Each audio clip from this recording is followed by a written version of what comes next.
Orang begini dia scam orang, Allah takkan pandang muka dia. Kepada para scammer, tapi scammer mana ada datang masjid? Tak ada.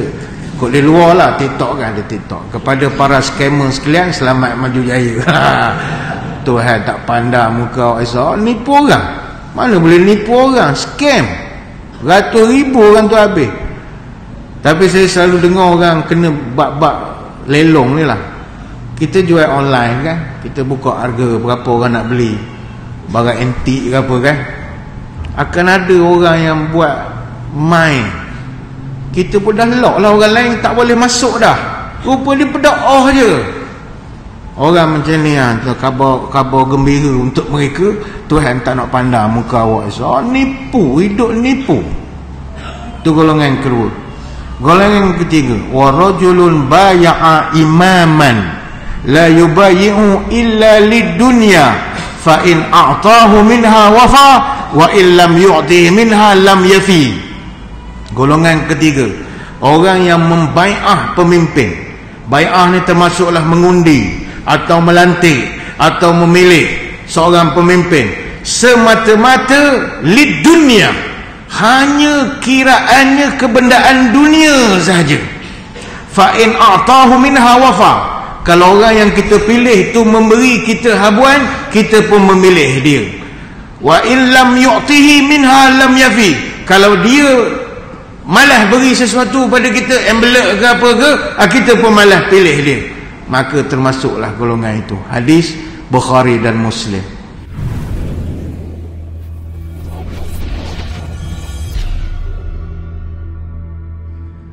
Assalamualaikum warahmatullahi wabarakatuh. Alhamdulillahi hamdan katsiran tayyiban mubarakan fihi kama yanbaghi li jalali wajhikal karim wa li 'azimi sultanik. Allahumma salli ala sayyidina Muhammadin abdika wa rasulika nabiyil ummi wa ala alihi wa sahbihi wa sallim.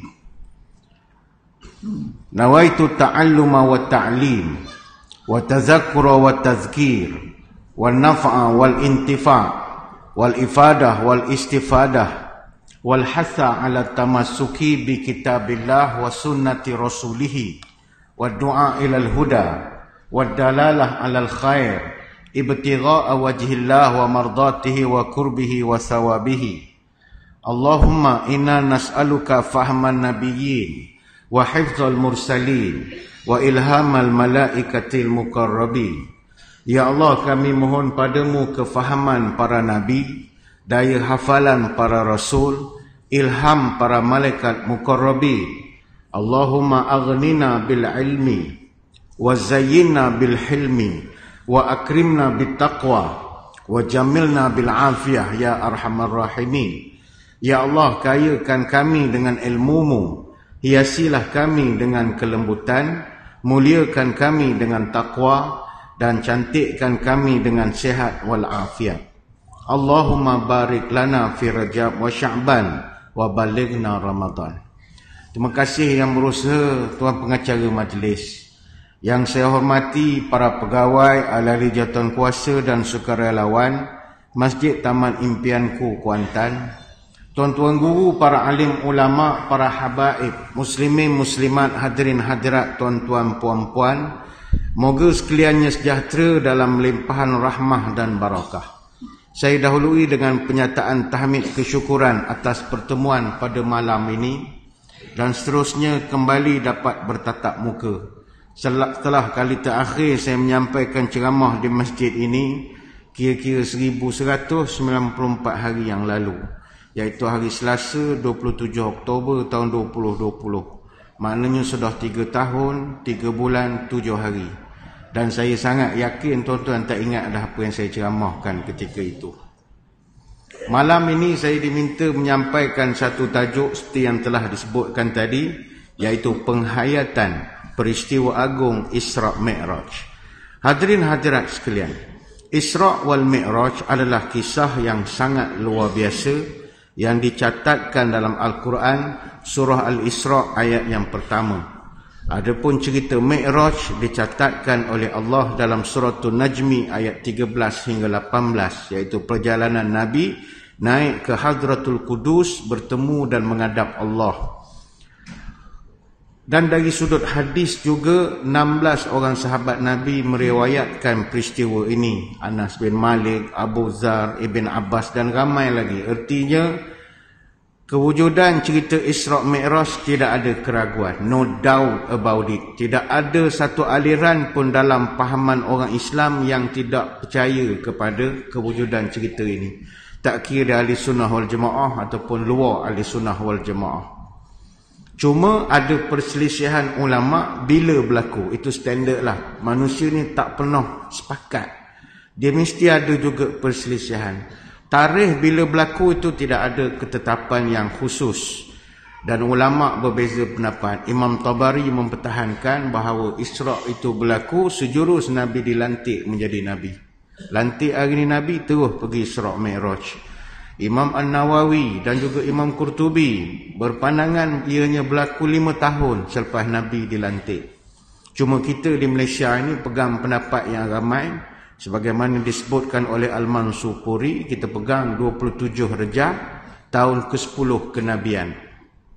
Perselisihan ini tak akan selesai. Bahkan kata Al-Hafiz Ibn Hajar Al-Asqalani, ada lebih 10 pendapat tentang bila berlaku. Bukan sekadar bulan saja, hari bulan. Bulan pun orang bersisih pendapat. Ada yang kata bukan Rejab, ada yang kata Ramadan, ada yang kata Syawal, ada yang kata Rabiul Awal, Rabiul Akhir dan seterusnya. Namun kita tidaklah berhajat untuk nak membahaskan tentang bila ianya berlaku, kerana bila benda ni disebut dalam Quran, kita terima sebulat suara, tidak ada penafian. Cuma perbezaan itu ada.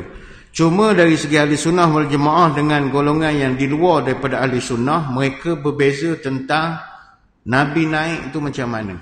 Maksudnya adakah Nabi Mi'raj itu fizikal dia, zahir batin dia, ataupun dengan roh dia saja. Itu saja ada perbezaan. Bagi kita ahli sunnah wal jamaah, Nabi naik ke langit dengan roh dan jasad. Sebatang tubuh Nabi naik betul. Tetapi kalau ada orang yang mengatakan Nabi naik dengan roh sahaja, itu pendapat dalam Mu'tazilah. Dan itu tidak dipakai dalam silibus kita di negeri kita ini. Kalau adalah penceramah mana tersesat ke masjid sini ke, tuan-tuan dengar orang YouTube ke, mempertahankan Nabi itu naik mimpi saja, itu okey.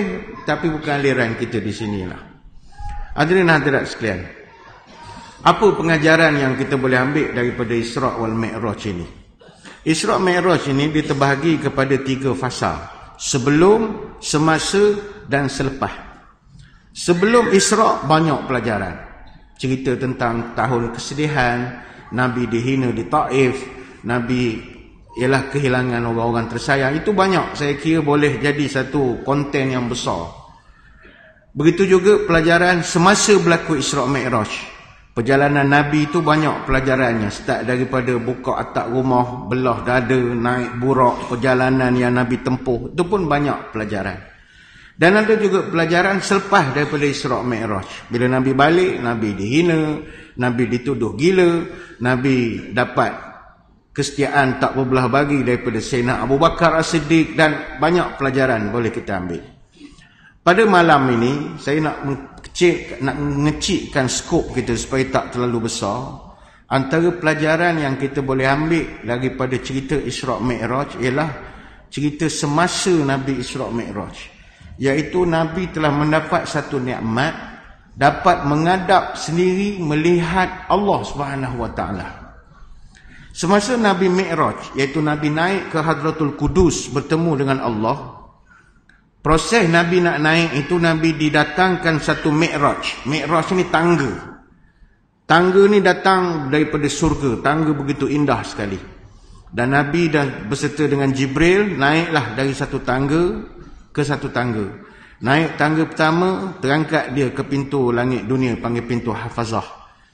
Kemudian adalah roadblock di situ. Tanya siapa ini. Dialognya panjang lah. Tangga kedua, tangga ketiga, semua tu ada roadblock. Malaikat-malaikat yang bertanya, Jibril mau datang dengan siapa? Dengan Muhammad. Oh, Muhammad dah utuk. Panjang ceritanya. Terus shortcut pergi ke tangga ke-10. Bila Nabi sampai ke Hadratul Qudus dan Hadratul Rabbul Arbab, ketika itulah Nabi dapat melihat Allah dengan mata kepalanya. Lantas ketika itu Nabi sujud. Ini berdasarkan hadis daripada Anas bin Malik radhiyallahu anhu. Hadis ni hadis riwayat Imam Bukhari dalam kitab At-Tauhid. Hadis panjang. Nabi bercerita, hatta jaa bihi sidratal muntaha wadanal jabbaru tabaraka wa ta'ala fatadalla hatta kana minhu qaba qausaini au adna. Ketika Nabi dihantar ke Sidratul Muntaha, Allah Ta'ala yang Maha Perkasa telah mendekat pada Nabi. Sehingga Allah menjadi dekat dengan Nabi, sampai-sampai jarak Nabi dengan Allah jaraknya 2 hujung busur panah. Qausaini, qaba qausaini au adna. Jarak 2 hujung busur panah, bahkan lebih dekat lagi. Anak panah ni tuan-tuan, bagi tuan-tuan yang suka hobi memanah, anak panah yang moden, panjangnya lebih kurang dalam 55 hingga 75 cm, lebih kurang dalam 22 hingga 30 inci. Jadi 2 panah tu begitu dekat sekali. Maka ketika itulah Nabi kita dapat melihat Allah ketika Mi'raj. Dan inilah pendapat majoriti ulama ahli sunnah wal jamaah, bahawa kita yakin Nabi menengok sendiri Allah. Kata ulama, kana niza' baina sahabah fi anna Muhammad hal ra'a rabbuhu lailatul mi'raj. Telah berlaku perselisihan zaman berzaman di kalangan bermula dari zaman sahabat lagi. Mereka berbahas, adakah Nabi itu melihat Tuhan pada malam Isra' Mi'raj? Fakana Ibnu Abbas wa aksar ulama as-sunnati yaqulun inna Muhammadan ra'a rabbuhu lailatul mi'raj. Ibnu Abbas dan majoriti ulama ahli sunnah wal jamaah berpendapat bahawa Nabi melihat Tuhannya ketika Isra' Mi'raj. Wa kanat Aisyah wa ta'ifatun ma'aha tunkiru zalika. Namun Aisyah radhiyallahu anha, isteri Nabi, dan ada beberapa tokoh mengingkari perkara ini. Dia tidak bersetuju. Jadi ini yang timbul permasalahan, iaitu apabila isteri Nabi sendiri menafikan bahawa suami dia, iaitu Nabi kita, melihat Allah. Sahabat yang lain mengatakan Nabi tengok Allah. Maka di situ ada perbahasan yang sangat hangat. Memang Aisyah radhiyallahu anha dia tidak setuju siapa-siapa kata Nabi pernah menengok Allah. Ada satu riwayat kata Masruq radhiyallahu anhu, dia tanya kepada Aisyah, ya ummatah, hal ra'a Muhammadun rabbuhu? Wahai ibu, adakah Nabi tengok Tuhan? Faqalat, jawab Aisyah, laqad qaffa sya'ri mimma qulta. Kata Aisyah, mengemang bulu roma aku dengan soalan ini. Kata Aisyah, mengemang bulu roma aku. Aina anta min salasin man haddasaka hunna faqad kadzaba. Wahai Masruq, kata Aisyah, ingat 3 perkara. Siapa yang kata 3 perkara ni kepada awak, percayalah orang tu pedaah je. Ada 3 perkara. Pertama, kata Aisyah, man haddasaka anna Muhammadan ra'a rabbahu faqad kadzaba. Siapa yang pandai-pandai mengatakan Nabi Muhammad pernah melihat Tuhannya, maka dia pedaah. Yang kedua, wa man haddasaka annahu ya'lamu ma fi ghadin faqad kadzaba. Siapa yang kata kepada awak bahawa Nabi tahu apa yang terjadi pada hari esok, orang tu pedaah. Yang ketiga, wa man haddasaka annahu katama faqad kadzaba. Siapa yang kata kepada awak Nabi ni menyorok ilmu, ada hadis yang Nabi tak sampaikan, ada benda Nabi simpan, maka orang tu pedaah. Ni hadis riwayat Imam Bukhari. Man za'ama anna Muhammadan ra'a rabbahu faqad a'zamal firyata 'ala Allah. Siapa yang meyakini Muhammad atau Nabi kita pernah menengok Tuhannya, bahawa dia telah membuat dusta yang besar. Ini hadis riwayat Bukhari, Muslim dan Tirmizi. Jadi para ulama jadi bingung sekejap. Sudah. Sahabat kata tengok, isteri kata tak. Kalau tuan-tuan nak buat hukum macam mana? Nak buat hukum macam mana? Isteri selalu mengatakan, kawan kenal lelaki kawan. Suami saya tidur dengan dia, saya duduk dengan dia. Orang luar apa tahu? Tapi sejujurnya, tuan-tuan kena jawab diri sendiri. Isteri tuan-tuan tahu semua ke benda tuan buat? Tuan pergi ngetih dengan orang ni, pergi gitu dengan orang ni, balik cerita semua? Tak. Isteri kita tahu apa yang kita beritahu, dan apa hak berigak saja, terkantoi, itu je. Kita takkan nak lapor semua. Maka ulama' melihat ada dalil yang mengatakan Nabi itu menengok Tuhannya. Pertama, berdasarkan keterangan Ibnu Abbas sendiri ketika dia menafsirkan firman Allah dalam suratul Najmi. Allah Ta'ala menyebut, walaqad ra'ahu nazlatan ukhra inda sidratil muntaha. Dan sesungguhnya Muhammad telah melihat Jibril dalam bentuk rupanya yang asal sekali lagi. Ketika ayat ini disyarahkan oleh Ibnu Abbas, kata dia, ra'a rabbahu fatadalla fakana qaba qausaini au adna. Nabi memang melihat Tuhannya dan Tuhan mendekat kepada dia dan jaraknya seperti 2 busur anak panah, bahkan lebih dekat. Hadis Tirmizi. Ini dalil pertama. Yang kedua, dalil dari Qatadah bahawa Anas bin Malik pernah mengatakan ra'a Muhammadun rabbuhu. Nabi itu memang melihat kepada Tuhannya. Walaupun riwayat ini dinilai sebagai lemah oleh sebahagian ulama kerana jalurnya daripada Ibnu Abi Asim dan Ibn Khuzaimah, tetapi ia menjadi suatu keterangan bahawa Nabi itu menengok Tuhannya. Yang ketiga, dalilnya keterangan daripada Abu Hurairah radhiyallahu anhu. Ketika ditanya oleh Marwan bin Hakam, adakah Nabi pernah tengok Tuhannya? Dan dia menjawab, ya, dia telah melihatnya. Ini boleh kita lihat dalam riwayat Abdullah bin Ahmad dan juga Al-Lalikai dalam syarah usul i'tiqad. Jadi balik pada tadi, tuan-tuan jangan pening-pening, pegang saja aliran majoriti ulama ahli sunnah, Nabi melihat Tuhannya. Kalau kata Aisyah pertahankan Nabi tak menengok, jawapan kampung kita adalah tak semua isteri tahu apa yang berlaku pada kita. Tuan-tuan habis majlis nikah, makan, masjid bagi makan. Balikkan isteri masuk lagi, makan lagi. Tuan-tuan cerita ke tuan-tuan makan dekat masjid, kena marah lah. Awak dah tahu saya masuk, makan lagi di masjid. Minum air manis banyak daripada kena belebek, baik diam. Jadi tak banyak benda juga dia tahu. Hak kaki main golf, mancing, hak tak ada lesen pi, tak lepas. Lagilah kuat keleleknya. Macam cerita Pak Ma'oi lah. Pak Ma'oi keluar pakai serban, pakai jubah, baju kot, macam-macam. Nak dengar syarahan, kata dia. Rupa pergi malam pesta muda-mudi. Itu bukan nak mengata suami jahat. Dah. Tak semua isteri tahu. Itu yang premis yang dipegang oleh ulama. Maka apa pelajaran untuk kita dalam bab Nabi melihat Allah ini? Pelajarannya adalah kita umat dia juga diberikan satu peluang untuk melihat Allah. Kita juga boleh menengok Allah. Sebab melihat dan memandang Allah adalah nikmat terbesar di surga.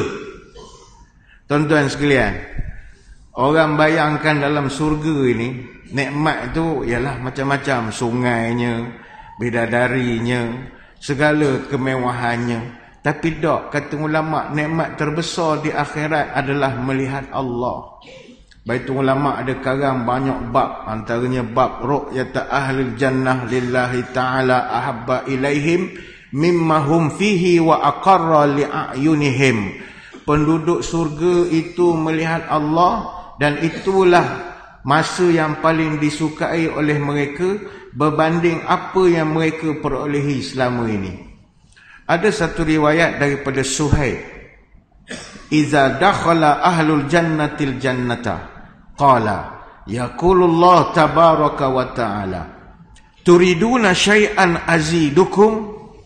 Apabila penghuni surga masuk dalam surga, Allah akan tanya kepada kita semua, insya-Allah ahli surga semua, Tuhan tanya kepada kita, turiduna syai'an azidukum?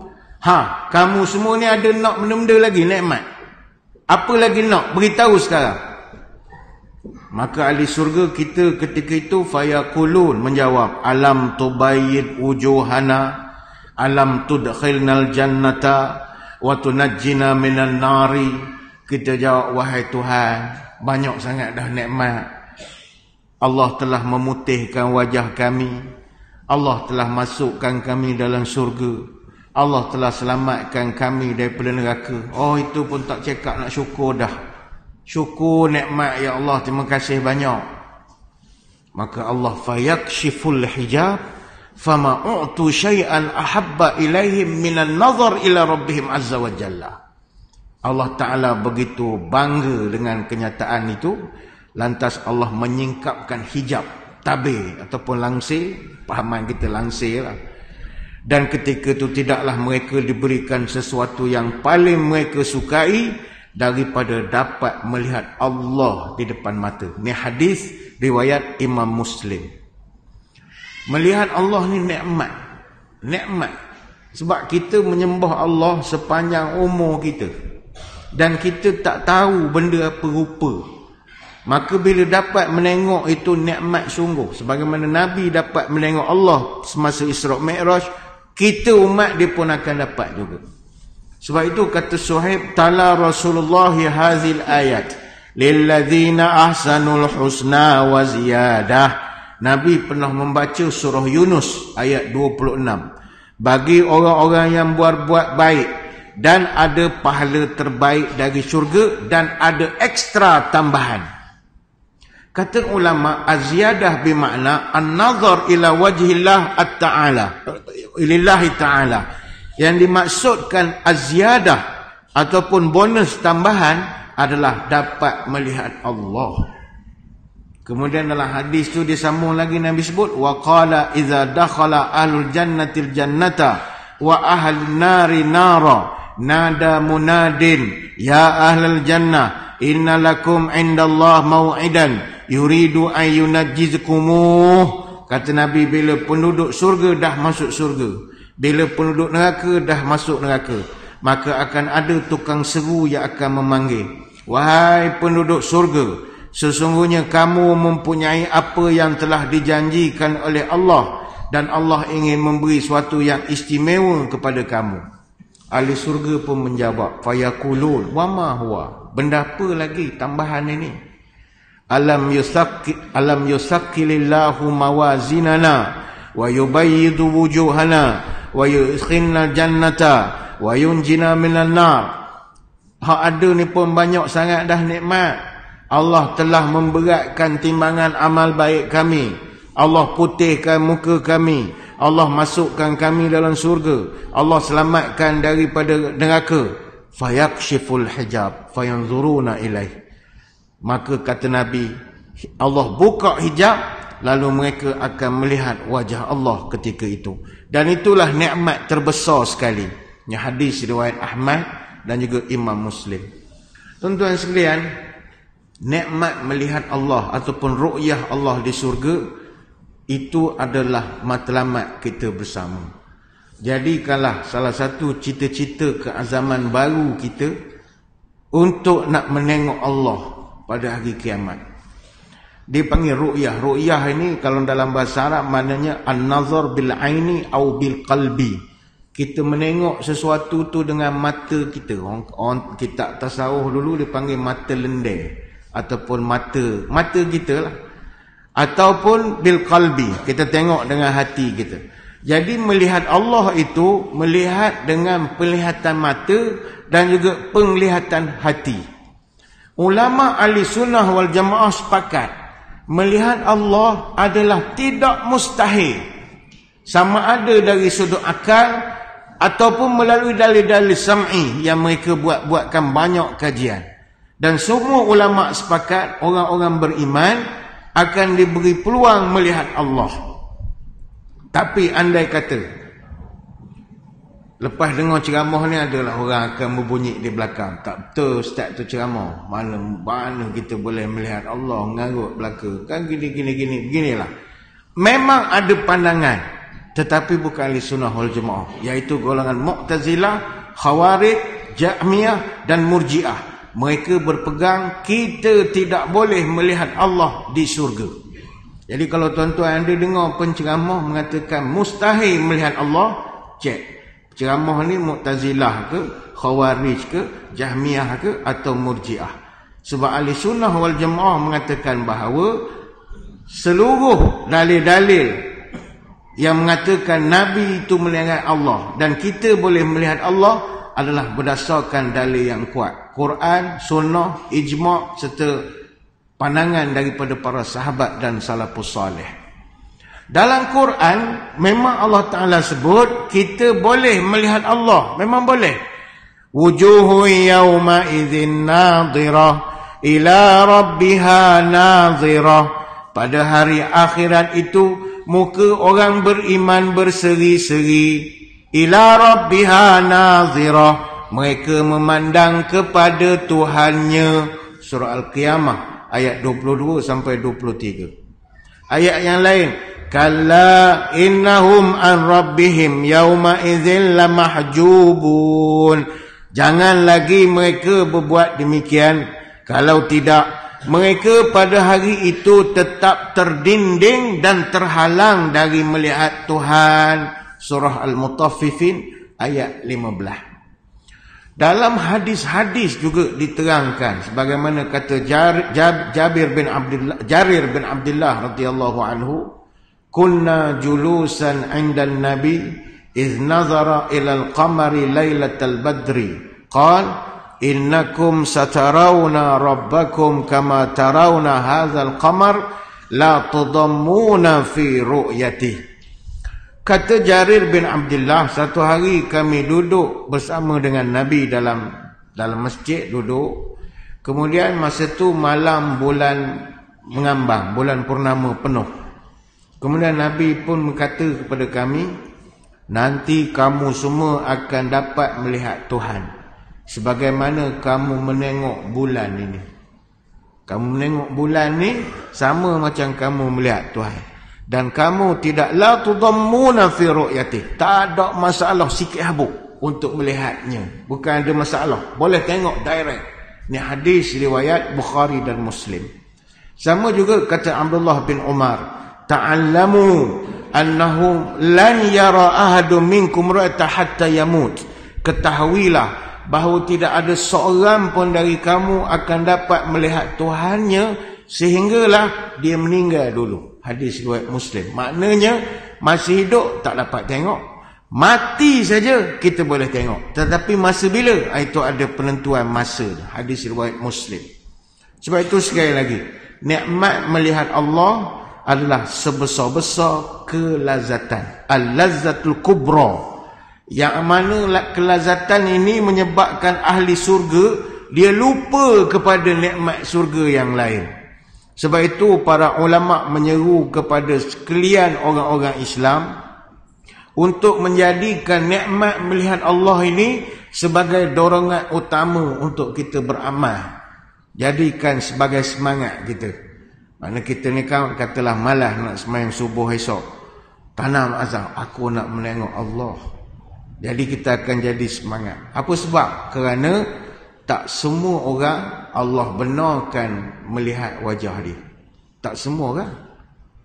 Ada golongan-golongan tertentu yang Allah Ta'ala akan halang dia daripada melihat wajah Allah. Siapakah golongan-golongan itu? Ini kita nak ambil iktibar malam ini. Moga-moga kita tak masuklah dalam golongan ini. Pertama sekali, golongan yang tidak dapat memandang wajah Allah adalah orang yang menjual janji setianya dengan Allah dengan harga yang tak seberapa daripada habuan duniawi yang fana ini. Dalam bahasa mudah, orang yang selalu bersumpah palsu jual nama Allah. Dalam Quran Allah Ta'ala menyebut, innal ladzina yashtaruna bi ahdillahi wa aymanihim samanan qalila ulaika la khalaqa lahum fil akhirah. Orang yang mencari untung dunia yang sedikit Dan dia menolak janji Allah dan mencabuli sumpah mereka. Mereka tidak akan dapat bahagian yang baik di akhirat. وَلَا يُكَلِّمُهُمُ اللَّهُ وَلَا يَنْظُرُ إِلَيْهِمْ يَوْمَ الْقِيَامَةِ وَلَا يُزَكِّيهِمْ وَلَهُمْ عَذَابٌ أَلِيمٌ. Aku tak sudi bercakap dengan orang ini. Aku tak sudi pun pandang muka dia. Dia pun tak boleh pandang muka aku. Dan aku tak akan bersihkan mereka. Dan mereka akan beroleh azab yang sangat perik sakitnya. Surah Ali Imran ayat 77. Baik itu kita kalau sumpah pegang jawatan, kita sebut nama Allah. Wallahi, watallahi, wabillahi. Pegang Quran. Jangan main-main dengan sebutan itu. Kalau kita langgar amanah itu, tak sudi pun Tuhan memandang wajah kita. Sebab kita petik nama dia. Sama orang niaga juga. Awak nak jual produk, jual. Jangan petik nama Allah. Wallahi. Makan sehat. Wallahi. Tak boleh gitu. Nega-nega lah, jangan petik nama Tuhan. Demi Allah. Kawan dah jual 100 produk ni. 100 set dah jual. Sehat belaka. Tak payah gicek jantung. Wallahi. Jangan gitu. Jangan petik nama Allah pada benda-benda yang nilainya duniawi sangat. Baik itu, jangan termain dengan sumpah menggunakan nama Allah. Ini golongan pertama, Tuhan tak sudi menengok. Siapakah pula golongan kedua? Golongan kedua kata ulama adalah pemerintah yang menjauhkan diri daripada mengambil tahu suka duka rakyat. Tidak peduli kepada penderitaan rakyat, tidak kesian kepada kemiskinan dan keperitan hidup yang sedang dialami oleh rakyat di bawah. Yang ini saya akan huraikan kemudian, kerana saya ingat kita beri laluan dulu kepada azan isyak yang akan berkumandang selepas ini. Jadi tuan-tuan semua jangan ke mana-mana, kita akan kembali lagi selepas ini. Muslimin muslimat yang dirahmati Allah sekalian, kembali kita menyambung ceramah pada malam ini. Sebelum kita meneruskan, kita mohon izin daripada jemaah untuk kita menganjakkan sedikit pelaksanaan solat isyak berjemaah, bagi memberi peluang kepada saya menghabiskan huraian pada malam ini. Makan sedikit saja masa. Izin ni perlu didapatkan kerana antara orang dengar ceramah dengan orang nak semayang, menang orang nak semayang lagi. Sebab niat wakaf masjid adalah untuk semayang, bukan dengar ceramah. Nak dengar ceramah YouTube boleh. Jadi kita mohon izin pada hak nak semayang cepat, anjak sikit lah. Kan pendek sangat ceramahnya ayam pula. Jadi mohon izin dulu ya. Macam parlimen jugalah kena mohon izin juga sebelum nak cakap. Jadi pada hak nak semayang, sekejap kita nak uraikan sikit. Hadirin hadirat sekalian, tadi kita bercerita tentang salah satu peristiwa Isra' Mi'raj. Nabi boleh melihat Allah. Dan Nabi beritahu kita umat dia pun boleh melihat Allah pada hari akhirat. Tetapi Nabi juga beritahu ada di kalangan umatku, Allah tak sudi pun pandang dia. Tak akan dapat melihat Allah. Ini kita ambil pelajaran malam ini. Tadi kita sebut golongan pertama, orang hak petik nama Allah tapi tipu. Maknanya awak patut amanah menyebut nama Allah tapi nipu. Yang kedua adalah berkaitan dengan pemimpin yang tidak cakna kepada kesusahan orang yang di bawahnya. Sebab itu dalam hal ini kita kena ambil pelajaran daripada kisah Umar Al-Khattab radhiyallahu anhu. Umar ni tuan-tuan, kata ulama, ni'mar rajulu Umar. Sebaik-baik pemimpin adalah Umar. Yaftaqidu al-arami wal aitam. Dia seorang yang sentiasa mencari mana ada anak yatim dan ibu-ibu tunggal, balu-balu yang susah. Yahmil lahum ta'amahum niyam. Dia akan bawakan makanan dalam keadaan mereka ni masih tidur pada waktu malam. Ini pemimpin nama Umar Al-Khattab. Zaman Umar dulu pernah sekali kena bencana macam kita wabak lah, wabak. Masa itu di Syam dan di Palestin berlaku satu bencana kelaparan yang disebut sebagai tahun kelabu atau Amur Ramadah, Year of Ashes, tahun 638, tahun 639 Masihi. Kenapa berlaku ketika itu tahun kelabu ataupun tahun kelaparan ini? Sebab cuaca panas melampau ketika itu. Jadi ramai rakyat yang kesusahan. Sebab hasil tanaman tak dapat seperti biasa. Macam kita hadapilah semasa COVID. Jadi bila ramai rakyat yang susah, Sayyidina Umar ni seorang yang sangat cakna. Satu malam dia mengajak pembantu dia, nama Zaid bin Aslam radhiyallahu anhu, ronda keliling bandar, cari orang-orang susah. Dia sendiri turun padang. Kata Zaid, satu hari kuntu ma'a Amirul Mukminin Umar Al-Khattab iz kharaja lailata ya'isu ahwali ra'it bi nafsih. Saya bersama Amirul Mukminin berdua keluar waktu malam, pergi ke kampung-kampung sampai ke satu tempat nama Harrah. Kami nak tengok sendiri. Sebab kalau tanya ke masa mesyuarat tindakan daerah, semua okey belaka. Semua okey? Semua okey. Okey belaka bila laporan mesyuarat. Jadi Omar kata, aku nak tengok sendiri apa yang berlaku. Ini betul ke? Dalam mesyuarat ni semua yes boh belaka. Falamma takhtinal Madinah iza bihatin kharbi tanba'athu minhu nar. Sampai di satu tempat, kata Zaid bin Aslam, Omar nampak ada satu pondok. Dekat kampung tu satu pondok, tengah malam masih menyala api. Menyala api macam orang memasak. Mana tak tidur lagi. Dan dari jauh, kata Zaid, kami boleh dengar ada budak menangis. Jadi Amirul Mukminin pun ajak Zaid bin Aslam, "Moh kita pergi tengok." Ambil cerita. Pergi dekat, rupanya Omar melihat ada seorang ibu yang tengah memasak dalam pondok dia. Keliling dia tu anak-anak kecil menangis. Omar sebab tengah malam masak. Omar pun tanya khabar lah. Dia tak perkenalkan diri. Dia pun tanya masak apa. Rupanya makcik tu rebus batu ke. Omar kata, ngapa rebus batu?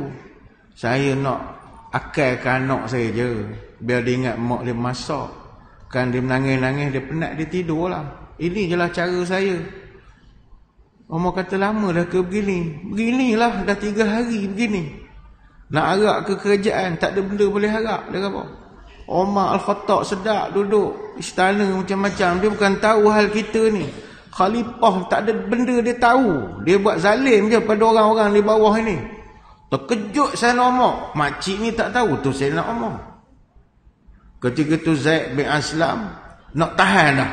Sudahlah makcik rapat tu dikutuknya Umar Al-Khattab tu. Dia tak tahu tu Umar. Umar tak relax-relax. Dia pura-pura tanya, Umar buat benda sebenarnya. Apa makna zalim tu? Dia cerita ke saya. Yatawalla amrina summa yaghfal anna. Dia tu tak layak jadi pemimpin. Buat letih je kami milih dia. Lepas tu dia biar kami ke bulu macam ni. Cik tengoklah. Makcik ni ingat Umar ni NGO datang nak melawat. Dia tak tahu tu Amirul Mukminin. Umar tak tahan menangis dia. Teresok-resok menangis. Aslam ni memang nak pecah lubang dah. Makcik sudahlah makcik ni lah. Umar tak tahan. Dalam kitab Bidayah wa Nihayah diceritakan Umar menangis teresok-resok baru dia tahu apa yang berlaku di grassroots sebenarnya. Yang mana dalam laporan mesyuarat tindakan daerah, ni contoh saya marah pula orang jamin daerah kan. Dalam mesyuarat tindakan tak ada cerita pun benda ni. Tok 4 tak cerita, Tok Penghulu tak cerita. Ni zaman Sayyidina Umar. Bi'sal wali ana in syabi'tu wan nasu jiya'un. Kata Umar, akulah seburuk-buruk pemimpin dalam sejarah, kata Umar. Buruk tu perangai aku. Apa sebab? In syabi'tu wa nasu jia'un. Aku kenyang, tapi rakyat aku kebulu. Kata-kata Sayyidina Umar ni sangat berkesan.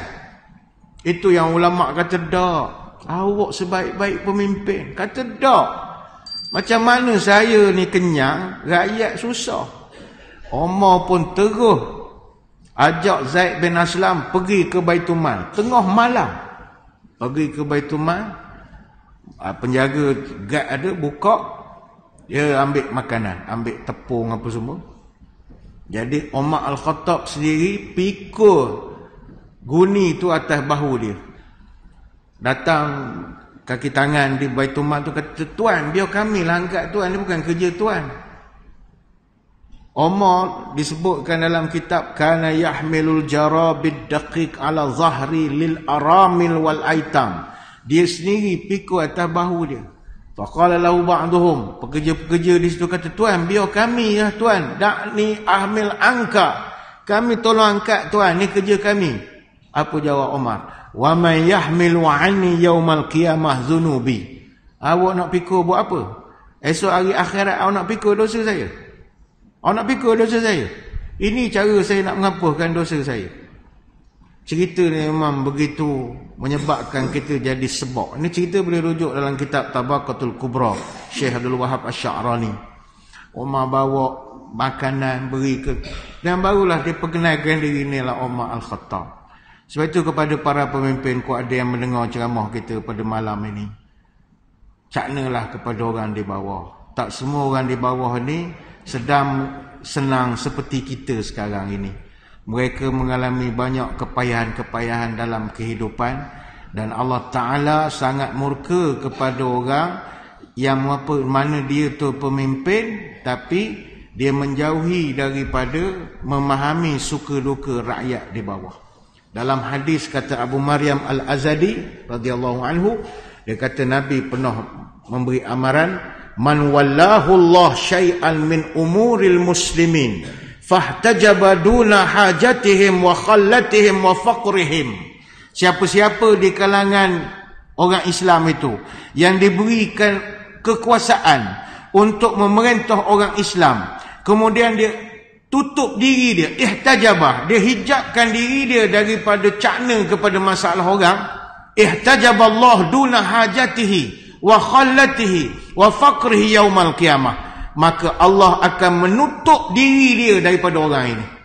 Allah tak akan mematikan dia, tak akan memandang dia apa kepentingan, hajat, kemiskinannya pada hari kiamat. Lantaklah awak. Sebab awak masih di dunia, awak pun mazhab lantak juga. Biar sekarang aku lantak kepada awak. Ni hadis riwayat Abu Daud dan Tirmizi. Pemimpin ni bukan mesti yang berhormat, dah. Termasuk kita masjid misalnya, masjid sumbangan orang bagi apa semua, jangan sampai ahli qaryah kita ada hak rebus batu lah, jangan sampai begitu melampau sangat. Ada setengah masjid memang anak qaryah dia terpaksa minta bantuan dari qaryah lain sebab masjid tak nak bagilah. Kami dulu di masjid negeri kerap orang datang minta bantuan, kita boleh bagi duit, dia tanya awak qaryah masjid mana. Ada setengah orang qaryah pun tak faham, nampak nak pergi masjid, encik qaryah masjid mana? Dia jadi tak faham. Dalam miskin malas semayang lagi lah payahnya. Orang kalau miskin semayang ada redanya, memang tak semayang agaknya. Encik qaryah masjid mana? Rumah dekat, tanya rumah kat mana? Rumah kat sekian. Makna qaryah masjid sekian. Iyalah agaknya. Kita pun hello. Sebab dia datang minta bantuan beli tonggeh. Kata takkanlah masjid qaryah dia tonggeh 1 tong tak boleh bagi ke rumah dia. Telefon ke pengurusi masjid, bagi nama, tak payah bagilah ustaz, baru pula dia jual tong tekan lah. Dia kira gitu, janganlah sangka buruk. Bukan masalah kita ya. Nak kaji dia buat benda dengan bantuan kita letih. Bukan duit kita, duit orang nyumbang dia kan. Dan jangan sampai tak orang kawasan kita susah. Itu tak boleh. Kita senang, orang kawasan kita susah. Itu yang kedua.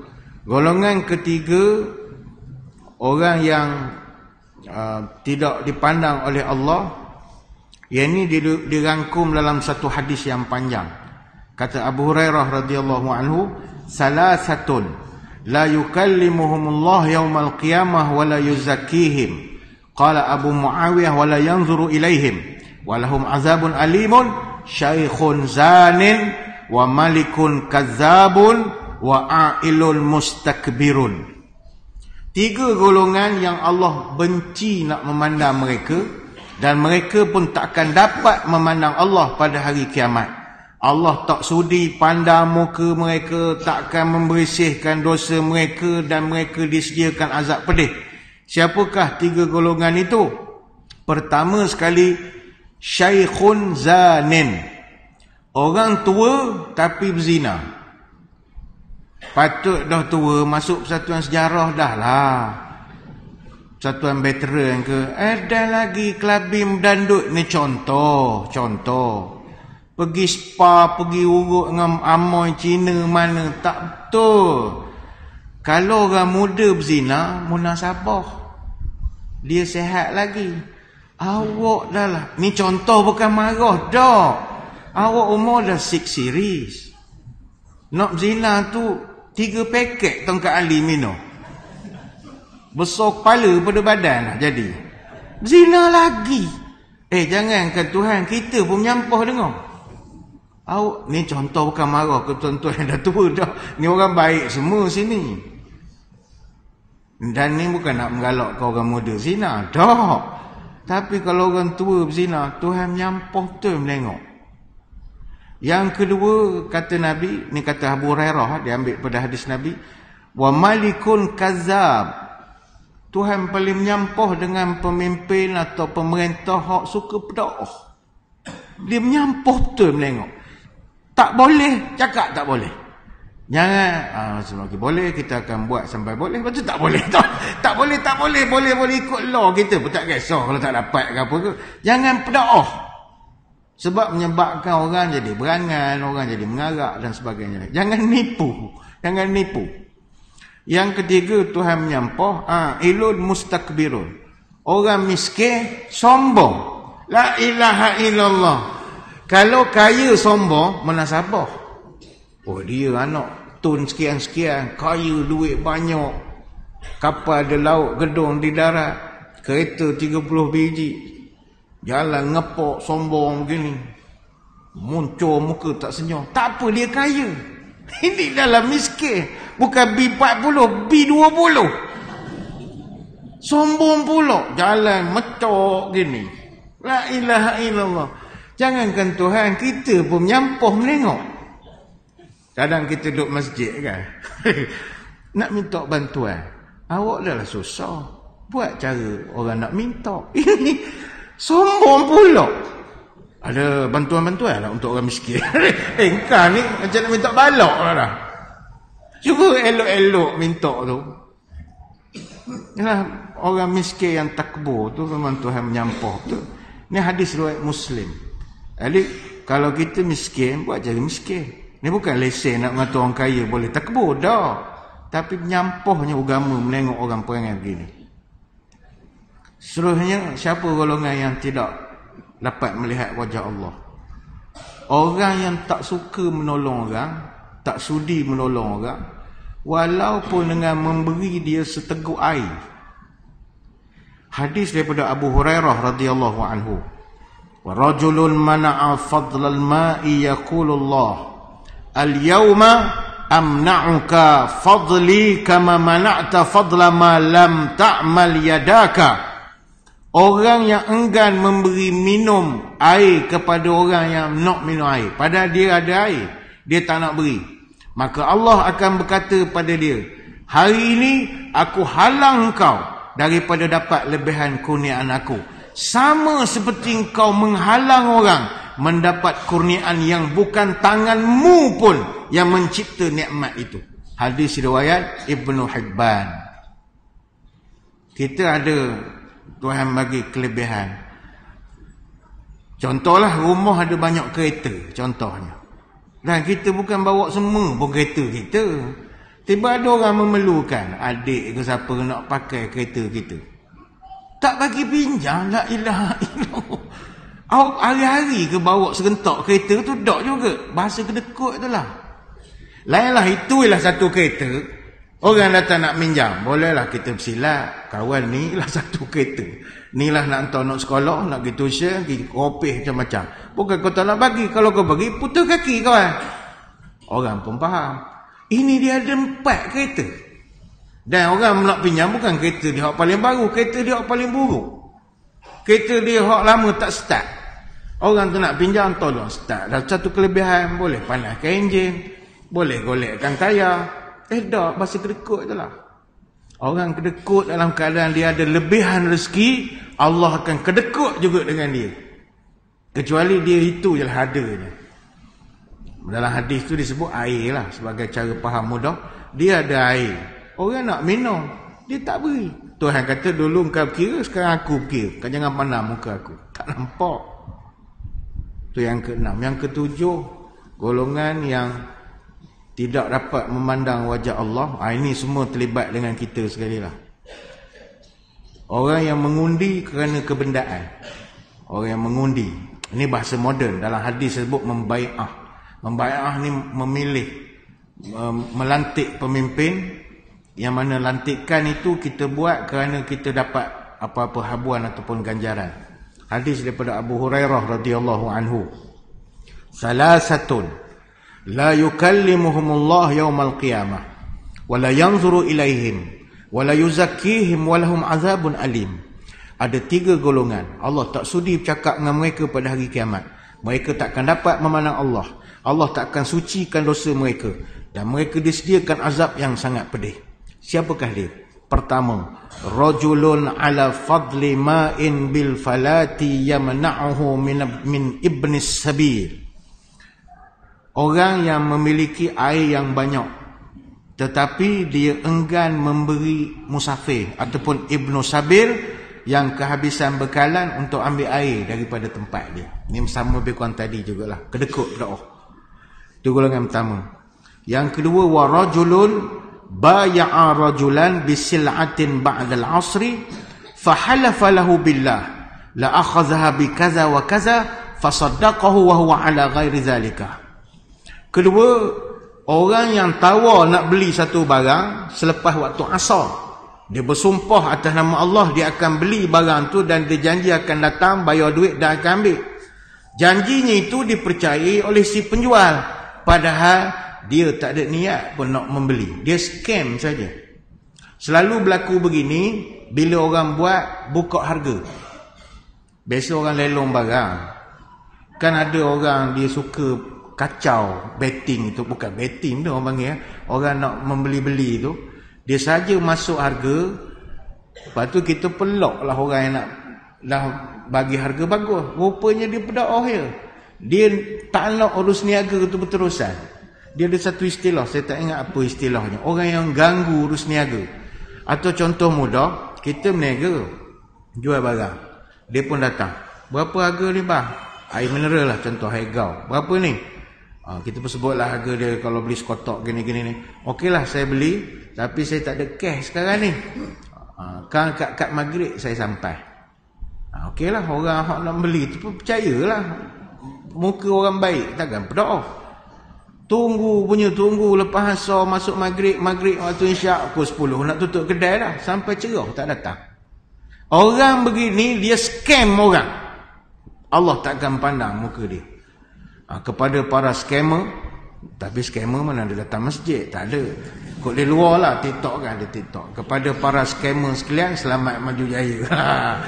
Tuhan tak pandang muka awak. Nipu orang.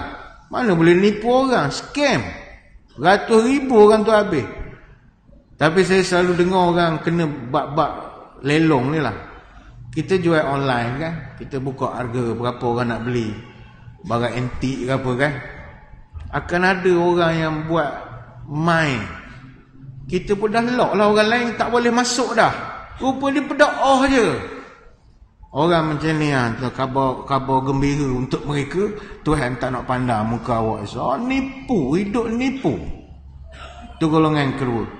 Golongan ketiga, wa rajulun baya'a imaman la yubayyi'u illa lidunya fa in a'tahu minha wafa wa in lam yu'tihi minha lam yafi. Golongan ketiga, orang yang membai'ah pemimpin. Bai'ah ni termasuklah mengundi atau melantik atau memilih seorang pemimpin semata-mata lid dunia, hanya kiraannya kebendaan dunia sahaja. Fa in a'tahu minha wafa. Kalau orang yang kita pilih tu memberi kita habuan, kita pun memilih dia. Wa in lam yu'tihi minha lam yafi. Kalau dia malas beri sesuatu pada kita, envelope ke apa ke, kita pun malas pilih dia, maka termasuklah golongan itu. Hadis Bukhari dan Muslim. Ini bukan dalam konteks pilihan raya saja, termasuklah memilih dalam NGO, pejawatan NGO, dalam persatuan-persatuan, AJK Masjid pun teman tak tahu lah, AJK Masjid pun ada pesen gini juga. Kalau ada pesen begitu, kita pilih dia, maknanya kita nak pergi undi dia ni esok, kata saya akan undi lancik hari esok, tapi saya dapat apa sebenarnya ni? Untuk awak kita benarkan untuk parking kereta di masjid depan tangga sekali, dan semayang pun memang sah tu kita sediakan untuk awak paling depan sekali. Okeylah, saya undi lah awak jadi pengurusi masjid. Salah. Esok Tuhan tak pandang lah muka dia. Ni contoh saja. Jadi jangan begitu ya. Kita pilih kerana dia nak jaga agama bangsa tanah air kita. Itu tujuan paling besar. Salah dia bagi duit minyak tu cerita lain. Ini tak bagi kalau pilih, tak nak pilih punya. Tak boleh lah begitu. Tak boleh begitu. Siapa lagi? Golongan ke-8, 9, 10. Ini rangkum dalam satu hadis. Salasatun la yanzurullah azza wa jalla ilaihim yaumal qiyamah al-aqu lil walidai wa imra'atul mutarajjilatu wad dayyus. 3 golongan Allah tidak sudi pandang wajah mereka, mereka pun tak dapat melihat wajah Allah. Pertama sekali adalah al-aqu li walidai, orang derhaka pada mak ayah, Tuhan tak sudi pandang. Yang kedua, mar'atu mutarajjilah, wanita yang berpakaian atau meniru lagak lelaki. Mana dia ialah macam orang jantan dah gaya gitu ya. Yang ketiga, wadayus, orang dayus. Dayus ni biasanya suami lah, yang membiarkan je isterinya ataupun anaknya berterusan dalam suasana yang tak sepatutnya. Ini hadis riwayat Ahmad dan juga An-Nasa'i. Yang ke-11 apa? Ni banyak, ada 600 golongan. Nak habis ke semua? Tak ada, saya ringkas sajalah. Yang ke-11, golongan yang Tuhan tak sudi pandang dan mereka pun tak pandang Tuhan. Orang yang mengamalkan budaya kaum Nabi Lut. La yanzurullah ila rajulin atta rajulan aw imra'atin fid duburi. Yang hadis Abdullah bin Abbas, Nabi sebut Allah tidak sudi memandang dan orang tu takkan dapat memandang Allah, iaitu 2 golongan. Pertama, seorang lelaki yang mendatangi seorang lelaki. Atta ni maknanya datang. Nabi ni orang sopan, dia tak guna ayat direct translation, dia beradab. Nabi ni tuan-tuan, dia beradab. Kalau benda-benda hak dalam kain ni dia tak direct, dia akan sebut lelaki mendatangi lelaki, gitu. Kalau orang suami isteri yang melakukan hubungan suami isteri, dia tak sebut, dia sebut apabila bertemu 2 khitan. Nabi ni orang beradab. Jadi kita hak mengajar masjid surau ni pun kena ada budaya itu. Cakap belapik dia panggil. Jangan direct sangat lah ya, budak muda ni mati kita. Jangan direct sangat, sebab Nabi bagi satu petunjuk, biar cakap ada lapik, benda-benda dalam kain. Sebab budak-budak ramai. Budak-budak ramai. Takutkan dia gelak pada orang tua lebih lagi. Kita pula heran, mana tahu budak-budak ni payah kita. Jadi Nabi sebut yang tak dipandang oleh Allah, rajulin atta rajulan, seorang lelaki yang mendatangi seorang lelaki, ataupun imra'atan fid duburi, ataupun seorang lelaki yang mendatangi isterinya dari arah belakang. Beralus bahasa Nabi. Ni saya tak ulaslah, tuan-tuan faham sendiri sudahlah. Dia mendatangi isterinya daripada arah belakang. Bukan tak boleh cuit dia dari belakang, faham sendiri, takkan nak ulas beria sangat. Hadis Tirmizi.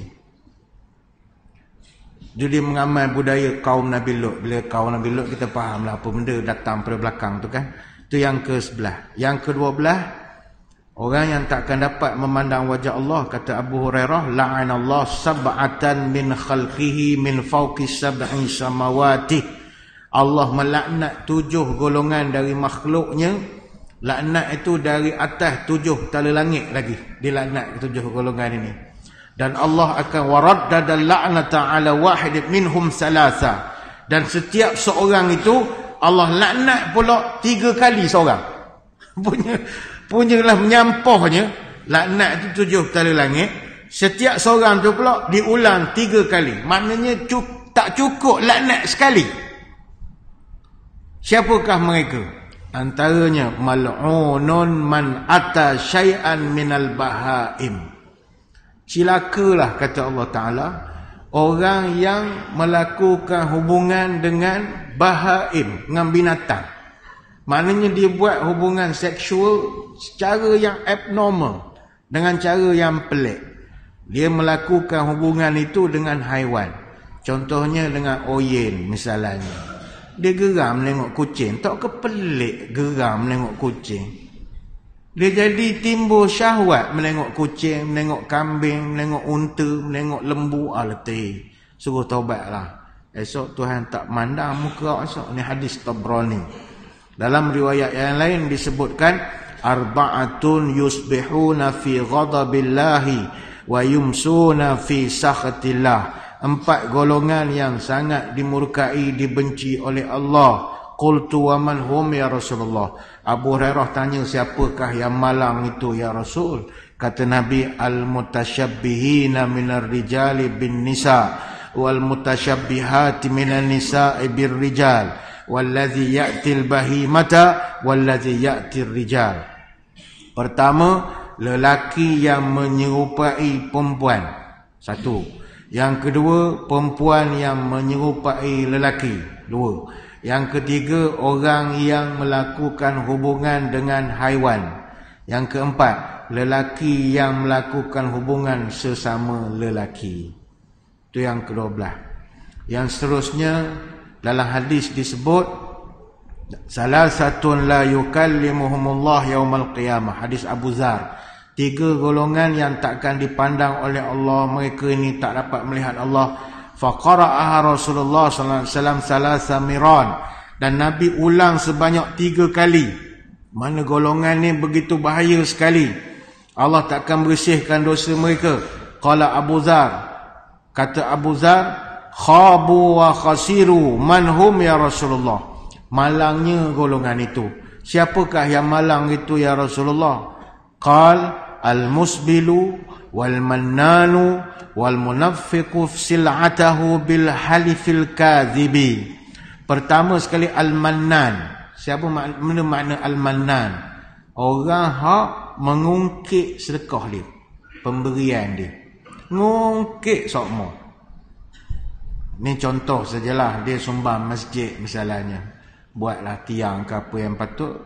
Tiba satu hari dia datang, orang tak berapa layan sangat ke dia. Dia pun marah. Awak tak layan saya, awak tahu saya siapa? Saya masjid ni saya yang buat. Kacau.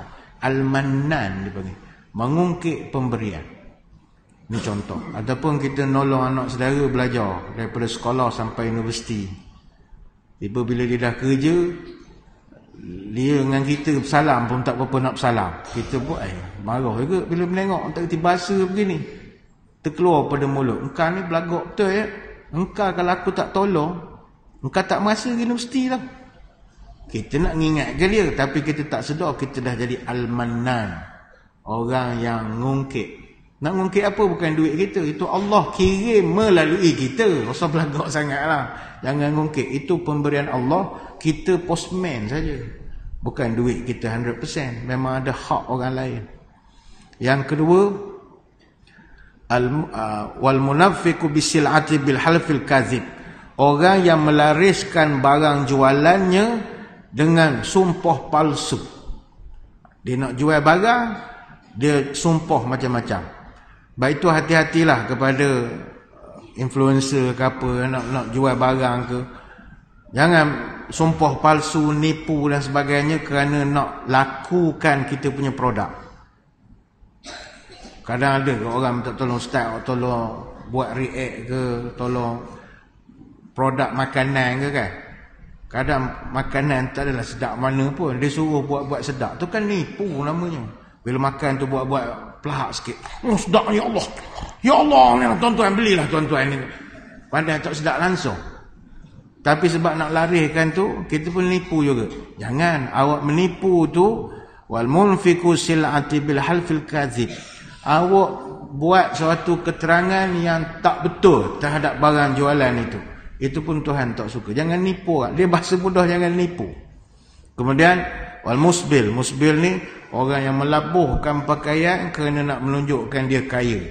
Yalah, orang kain tu kalau lebih mana duit dia banyak. Kita nak buat baju Melayu pun ngam-ngam beli kain kan. Dia beli panjang saja nak tunjuk aku duit banyak, aku panjangkan lah. Samping patutnya paras lutut, serik sampai ke belakang. Tenun pahang bukan murah tuan-tuan. Punyalah duit banyak, dia saja beli panjang. Supaya nampak, tengok aku beli tenun pahang, serik sampai sebatu jauh. Kena ada orang pegang pula macam pengantin. Ten. Nak tunjuk dia kaya. Ni hadis riwayat Muslim.